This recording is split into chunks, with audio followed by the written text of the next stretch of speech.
Yes, so welcome to tonight's webinar. So as you can see from the first screen there, tonight's webinar is called Goals and Attitude. And it's one of a series of 8 webinars that I run. This is number 7. You can see there that the first 3, 1, 2 and 3, are really about getting started. It's the retail side of the business, really, catalogues, Facebook, that sort of thing. Excuse me. 4 and 5 talk about building a team. So starting off team building and then supporting new team members. And then last week we talked a little bit about personal development and kind of the other skills that you need to grow your business. Because once you know how to do your retail and once you know how to share that with people, you would think that everybody would then have a successful business once you've learnt those skills. And there are lots of reasons why some people are a lot more successful than others. And 6, 7 and 8 are where we talk about those sorts of reasons. So tonight is about goals and attitude, and all of these webinars are recorded, so especially if you're new to this, although I try and do one a week, it probably takes 9 or 10 weeks for me to go around and do all 8, because there's the odd week or two when I can't run one. But they're all recorded, so if you particularly wanted to, for example, watch the team building one or supporting team members, you don't have to wait kind of 6 or 7 weeks to get to that one. You can go to the recordings. So I'll show you where those are in a few minutes when we get towards the end. So tonight, goals and attitude. What we're going to be covering is whether or not your attitude is important. Does it make any difference to the success of your business? How to work on your attitude. If you feel that you often feel demotivated and lacking in confidence and worried that Kleeneze might not be working for you and things like that, can you do anything about that? And then I'm also going to talk a bit about goals and why goals are really important and how to set goals and achieve them, which is far more important, obviously. So that's what we're going to cover tonight. So to start off with, hopefully you will agree with me that your attitude is important. Because if you think about it, every distributor who joins Kleeneze has exactly the same opportunity.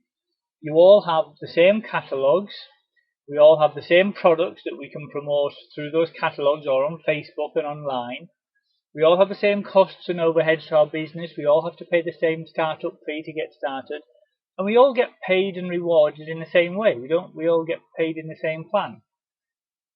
Evening, Sue. So why is it that some people are really successful in their business and other people really struggle to get it going? The main difference between successful distributors and unsuccessful distributors is their attitude. So, quick example, how would you feel when you get up in the morning? If you're the sort of person that thinks, I'm going to get those catalogues out whatever it takes, I'll put my raincoat on if it's raining, I'll take an aspirin if I've got a bit of a headache, whatever the problem is, I'll get out there. Or you might be the sort of person that thinks, I feel a bit under the weather this morning. I'm not sure that I really feel like doing this. Maybe I'll try putting the catalogues out tomorrow, or maybe I'll feel a bit better tomorrow. And the honest truth is that successful people do what they know they should do, even when they don't feel like doing it. And that's why it's really important to have plans that you stick to, rather than just seeing how you feel every day. So your attitude, whether you're feeling that you'll get up and do it anyway or see how you feel, can make a huge difference.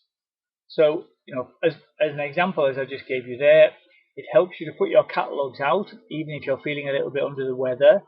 It encourages you while you're going round to chat and smile with your customers, even if you're not feeling 100% yourself. And so being reliable, being cheerful, having a chat with your customers helps you to build that great rapport. And having a good rapport with your customers will build you a strong and loyal customer base, which is a great regular income from all the hard work that you've done. As I said there, that provides you with a steady income from your own personal retail. But it's not just on the retail side. If you're generating leads by distributing leaflets, for example, then maybe if you're feeling a bit under the weather, you might think, I won't bother with the leaflets, I'll do that after the weekend or something. But if you've got a good attitude, it encourages you to get those leaflets out. It encourages you to make all those things put together, generating the leads, making the calls if you're feeling a bit unsure. All of those activities will bring in an extra team member or two this month. And the bigger the team, the bigger your residual income. So, just to summarize, and these are just examples just to give you an idea, having a great attitude can make a difference in your weekly orders because you've got your catalogues out, you are cheerful with your customers. It can also, by building your team and by putting the leaflets out, for example, and making those follow-up calls like you know you should do, that could increase your team orders significantly as well by growing your team. And so overall, that can make a huge difference to your income from having a big personal retail, having a big successful team that follow your example. All of those things can make a big difference, all because of your attitude. So, that having a positive attitude helps, where do you get it from? Got to admit, I haven't been able to find it in the dry goods department at Sainsbury's or Tesco's whenever I've been there. It's a bit of a shame. But there are a couple of ways I'm going to go through now on how to work on your attitude. So one is your life philosophies. Now, when Jim Rohn talks about life philosophies, before I joined Kleeneze, if someone had said to me, what was your life philosophy? My philosophy was something like trying to make it to Friday without killing my boss and being able to go for a beer or two. But he kind of introduced me to really a different way of thinking. So a couple of little examples here of what I consider to be important philosophies in life. And if you blame other people when things go wrong, so for example, if you're in a job, you're hoping to get a pay rise, and you miss out on a pay rise 1 year, for example, you can blame your boss, you can blame the company, and by passing that blame on to somebody else and saying it's their fault, you effectively lose control. You can't do anything at all about it because you have to wait for the company to decide to give you a pay rise again. Alternatively, you could say, okay, what skills do I need to guarantee that I get a pay rise next year? You know, do I need to work a bit harder? Do I need to get some qualifications? Do I need to start learning some new skills? And then if you start doing those things and take control, then you're not blaming anybody else. You're deciding what you're going to do about it. And that little change in all sorts of areas of your life gives you control, and that can be a really kind of successful philosophy to have. Example is just making decisions. It's usually a few good decisions every day that result in a successful person or a successful distributor, not one mega decision that they made that was kind of just the right decision at the right time. An example there is kind of if you're trying to lose weight. If you eat an apple every morning rather than a chocolate bar, then you know the next day you're not going to suddenly feel a lot healthier. But if you keep doing that day in, day out, just that little decision that you're making every day will make you a lot healthier than eating the chocolate bar every day. And so that's true in all aspects of your life, you know, in your relationships with people, in your business, in your Kleeneze business. That extra decision about putting a few more leaflets out, making a few more phone calls, delivering a few extra catalogues, doing that every day all builds up. So those philosophies will be important. And another big thing that helps your attitude is success. And what is success? Well, success in any line of business could be achieving your goals. If you have some targets, some goals that you'd like to achieve, your reasons for joining Kleeneze, for example, if you achieve those, then you're successful.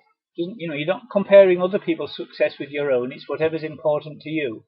So achieving goals is a great measure of success. So let's talk about that a little bit. If you can get into a habit, and it is a good habit to get into, of constantly setting and achieving goals, that's a guaranteed route to success. So what I'm going to go through now, we talked at the beginning that we're going to talk a bit about goal setting and goal achieving.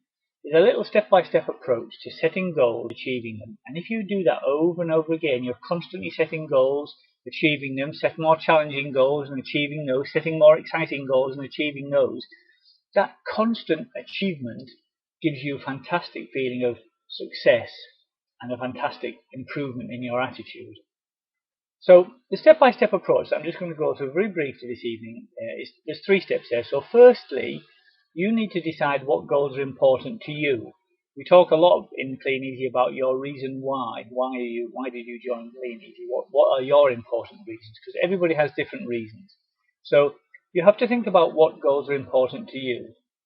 And then you need to set some goals, and there's different types of goals. I'm going to talk a little bit about short-term, medium-term and longer-term goals. And then I'm going to talk about how to achieve them. And the first goals I'm going to give you the examples of, because the initial goals that you make might be smaller goals, and so they'll be simpler to achieve. But you do need to be prepared for a roller coaster. Your route to success will not be a straight line. You'll have good days and bad days, and you need to prepare for that. And by having lots of goals that you're regularly achieving, then you'll be able to overcome the ups and downs of a roller coaster time. So, one of the things that you need to think about when you're setting your first goals is, what is your why? What are your reasons for joining Kleeneze? What are you looking for out of it? Because if you don't have a really strong reason for why you're doing this, then this is what will happen. You set some kind of goal. So your goal might be, I don't know, my goal is to get 200 catalogues out twice a week for the first 6 months, say, something like that. And you create a plan for doing that, which is great. So I'm going to go out every Monday morning and put them all out. I'm going to pick them all up a few days later, or put your plan together. And you start doing that. You put your catalogues out. And then some kind of obstacle will appear. And I guarantee it will, because it always does. That obstacle might be some grumpy so-and-so who doesn't give you the catalogue back. It might be a Facebook customer who doesn't turn up when they said they would. And there'll be all sorts of things that can get in your way.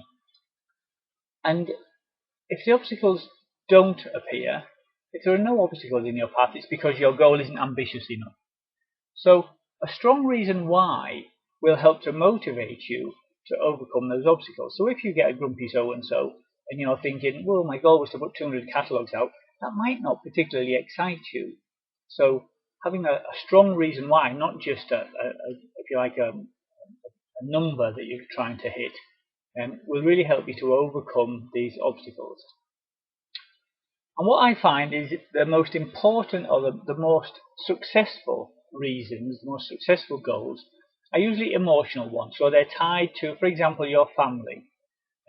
So a little example for you. If I put a plank on the ground and asked you to walk across it and said, I'll give you 20 quid if you can balance on that plank of wood, a typical kind of plank of wood you might see in a building site, something like that, I know 20 or 30 feet long, 9 inches wide, something like that, and said, just walk across that and I'll give you £20. You'd say, easy peasy. Walk across it. You might put your hands out a little bit to make sure you didn't kind of fall off it, but then you'd probably think that was the easiest 20 quid you'd ever made.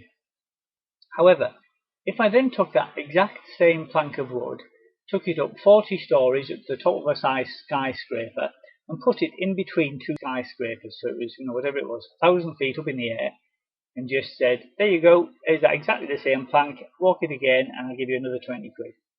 Chances are you would say, not on your Nelly, there's no way I'm going to balance across that plank, hundreds and hundreds of feet up in the air with the wind blowing and the rain and everything, just for 20 quid. You're crazy.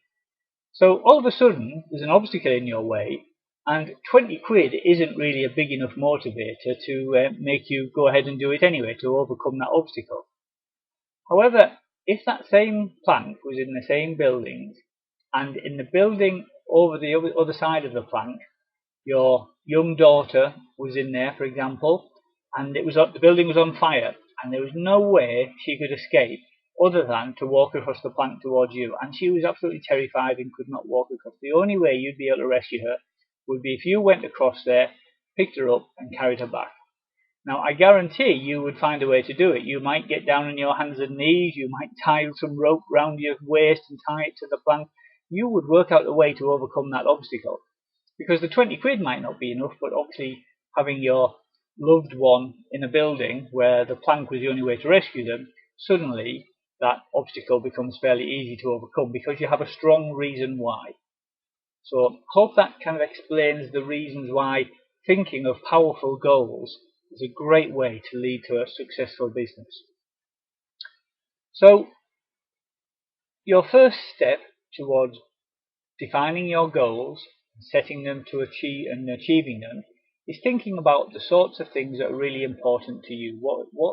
Think about, why did you join Kleeneze? What made you look for it? What were the reasons you joined it? And once you've got that clear in your mind, the next step is to think about how to set them. And by that I just mean kind of writing down something that's meaningful that you can achieve, rather than just something a bit woolly like, I want to be successful. So, as I said there, a great place to start is just by asking yourself the question, what would you change in your life? So I just want to take a moment now to ask you all, wherever you are in your Kleeneze journey, so you might have just started yesterday, for example. I know Michael there, he's only just started. Some of you I know have been in the business a long time, a lot longer than I have. Can you remember when you first started, what you wanted to change in your life? So I'm not asking you how much money did you want. I'm not asking how many catalogues you wanted to put out. I'm asking you what was in your life. Think about your emotions, your worry. Why did you decide you want to do it? Because I'm guessing you didn't join Kleeneze because you've got a passion to put catalogues out. I'm guessing you were worried about paying bills, or you hadn't had a holiday for 6 years and you were desperate to be able to take the kids to Butlins. Yeah, Lynn, I remember Lynn's story. Lynn didn't enjoy her job, just wanted to find a way out of the job. Anybody else got any examples? Eddie, flexibility to see your son, that's a really powerful thing there. Anything to do with family I find really, really powerful. Anybody else want to share anything? Any ideas why they joined, what they were looking for, what changes they wanted in their life?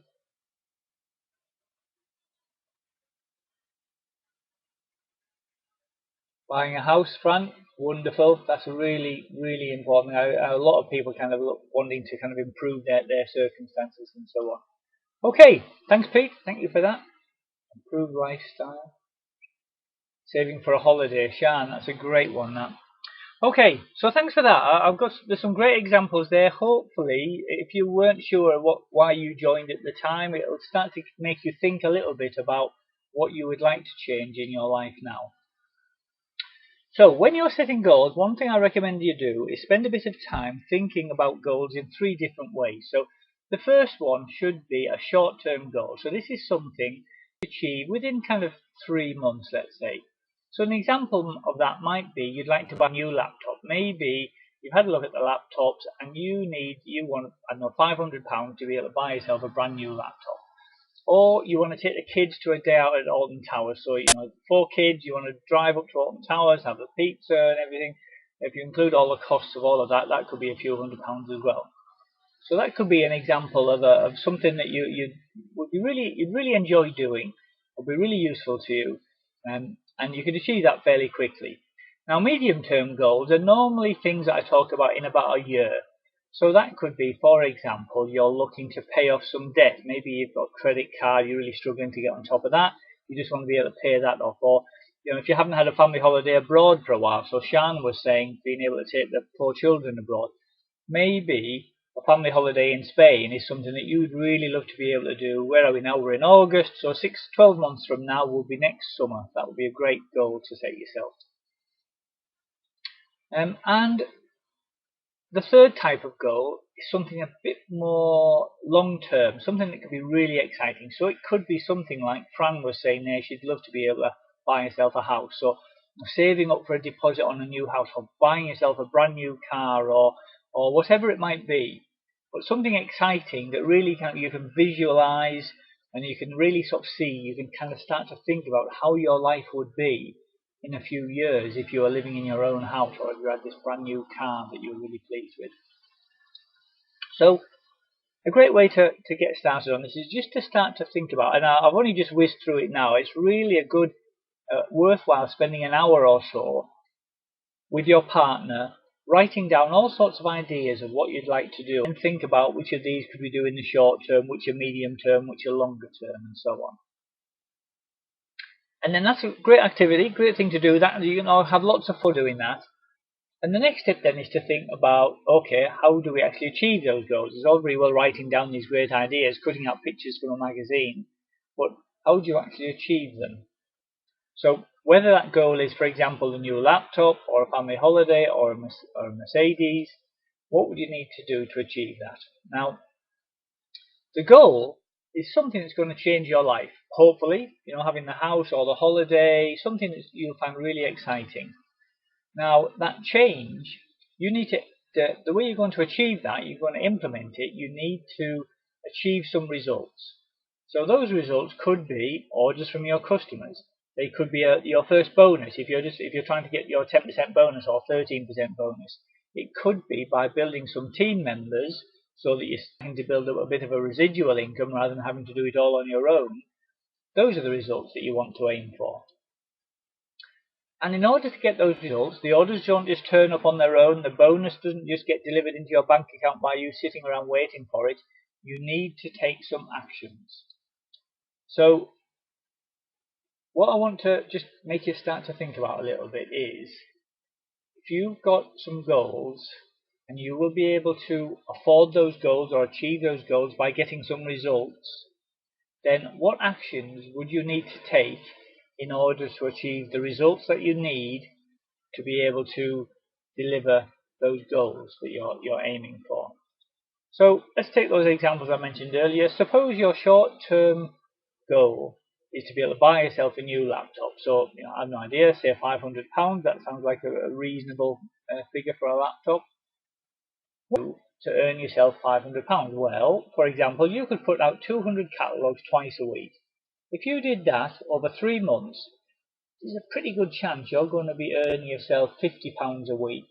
So £50 a week, what's that, £250 a month maybe? If you did that, £250 a month for over 2 to 3 months, that would be enough to pay for your new laptop. If you're looking to build up a team rather than doing it all with your own catalogues, then maybe what you need to do is generate some leads to start team building. So that could be, for example, delivering 500 leaflets twice a week. If you did that, you'd maybe start speaking to 2, 3, 4 people in the business and introduce 1 or 2 of them, and that doesn't take long for the residual income of showing them how to do what you do for you to start building up a little bit of residual income, and that would pay for a laptop for you. So the particular actions obviously you need related to whether you're doing Facebook or whether you're doing catalogs, if you're team building or just wanting to do it all on retail. But hopefully that will kind of give you a bit of an idea about what actions you should take to deliver the results for your goal. So let's have another look. Say, for example, the family holiday, obviously a little bit of a bigger goal, so you need some more results for that. Maybe you need to continue putting your catalogues out regularly until you've got a customer base of 500 customers. If you had a customer base of 500 customers who you're delivering maybe 125 catalogues a week, all to your regular customers, you'd have a nice regular income from your personal retail. You'd certainly be able to save up enough from that to buy a nice holiday a year later. Or if you're looking to build it up from a team building point of view, so it's a residual income rather than all from your own activities, your goal might be to make sure that you talk to at least 10 people a day about the business. Because if you talk to 10 people, maybe 1 will join, and if you're doing that every day or every week, then you're going to certainly find every month you've got 2, 3, 4, 5 people joining the business, and that will grow your business so that you're gradually getting this nice team with a residual income. And within 12 months you could certainly expect to get to gold distributor. You're going to be earning between £1,000 and £1,500 a month, which would be fantastic to go towards your family holiday. And it's exactly the same process even if you're looking for longer term goals. So if you're thinking, yeah, I'd love to have that laptop, and there'll be other little things that you achieve along the way, maybe once a year taking a holiday, and then in 3, 4, 5 years time you want to buy yourself a brand new car, then what you might need to think about there is you're going to need to be generating regular leads. You probably couldn't afford a brand new Mercedes just doing it all on your own with your own retail. It's possible, but a better way to do it would be to build a team. So you need to be looking at generating at least 30 leads a week, and maybe as you're starting to build a team, you want to provide some leadership to that team. And so maybe you would run your own little team sizzle, your own little team webinar, that sort of thing. Make sure that you're promoting the events, all those different things to support your team and encourage them. So your actions there would be a little bit different in the longer term. But hopefully you'll see what I'm trying to get to here is if you just focus on the results, it can seem a long way off sometimes. But if you just focus on getting your catalogues out, getting your leads generated through your leaflets or over the internet, however you're doing it, then by consistently and persistently performing those actions, the results will come. And as I said there, it's great to start off with small actions. Little things like putting logs out twice a week. You have 100% control over whether you do that or not. You can decide whether it's raining. Shall I put it out when it's raining or not? Yeah, absolutely you can. But you might need a raincoat on, and you might need, to get wet a little bit. But you can choose whether you do that or not. So by starting off with those small actions and consistently doing them and achieving little goals along the way, that will all lead to big results. And so if you're doing that and you get into these habits, these good habits, every week you're getting a little success. And the success might simply be just, yeah, I'm really pleased I managed to get my 200 catalogues out twice a week, and I'm on target for hitting my 10% bonus. So you get motivated by that. It's quite exciting. And then every couple of months you get a bigger success. You're saving up your earnings. You've earned £5. You buy yourself a brand new laptop. A month after that, you're paying for an upgraded broadband. The next time after that, you get your car serviced. So all of these things, whatever's important to you, you start to see these kind of bigger goals that you're achieving every 3 or 4 months or so. And then once a year, you're achieving really big goals. So this fantastic holiday that you've got in Spain, and in the year after that, you decide you're going to go to Florida and take everybody to Disneyland or Disney World. So you start to get these really seriously motivated ideas then of all the things that you can achieve just by taking those little steps all the time. And hopefully what you can see is because you're getting success all the time and you're really motivated by it all, your attitude just improves naturally by doing that. Exactly what I just said. So remember what I said about that you've got to set these goals, work out what's important to you, work out a plan using those actions that you need to achieve those goals. But be prepared for a roller coaster because you will have some ups and downs on the route. So as I said, there's a good quote I heard there a little while ago: any path without obstacles is probably not leading anywhere worthwhile. So you will have some obstacles. Typically, when you start off and you start to achieve a few little goals, you get excited and you decide, yeah, I can see this is really working now, and you'll do whatever it takes to become successful. And then you start to get a couple of bad days. Maybe you get a bad pickup and you don't get any orders, or you had a couple of people that had promised to come around and pick up their Facebook orders from you and they didn't turn up. There were no shows and they stopped replying to your messages. You start to doubt it a little bit. You get frustrated. You start coming across more and more people saying, "Oh, I told you that would never work," and you get into what's called the pits, and this can happen to absolutely to everybody, and it always does, and it's a normal phase. And it can happen after a couple of days. It could be a couple of months. It could be years. You might be quite a long way in your business, and suddenly you have a couple of key people leave, and you suddenly start to feel, oh, cranky. And you can tell that it's happening to yourself because you stop going to the meetings, you might stop coming to this webinar, you start finding excuses about why the business won't work, you find faults with products, all sorts of things start to sort of come into your mind about why it won't work for you. But if you've got this good attitude and you've been going through all the successes that we've talked about, that will lead you to what's called the fighting stage, where basically you say, you know what, I'm just being childish here.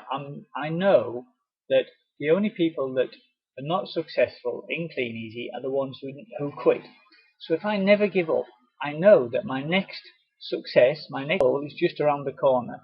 And you can start to focus again on the goals then, not the obstacles. And once you kind of turn that around in your head and you start going to the events again, you start communicating with your sponsor and with your team, suddenly you kind of go through those obstacles and get back on your road to success. So I've come to kind of the end of what I was going to go through quickly. So I just want to ask a few questions.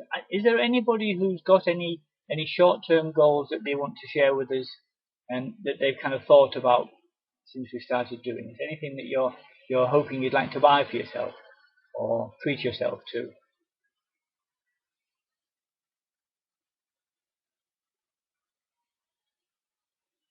Oh, Paris, that sounds like an excellent goal then.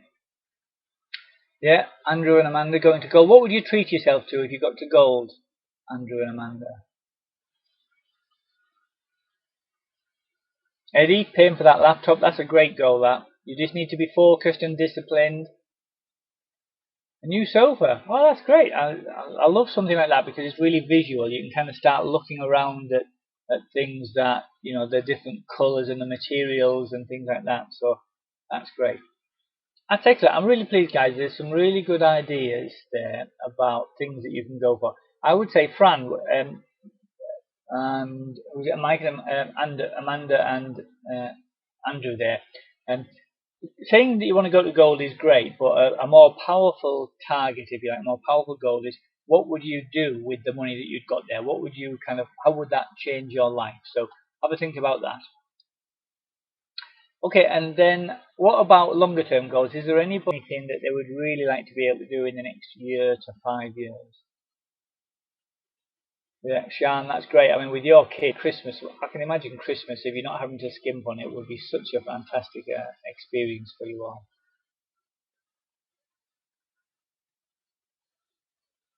Good, Fran, yeah. Put it all on towards the house, upgrading the car.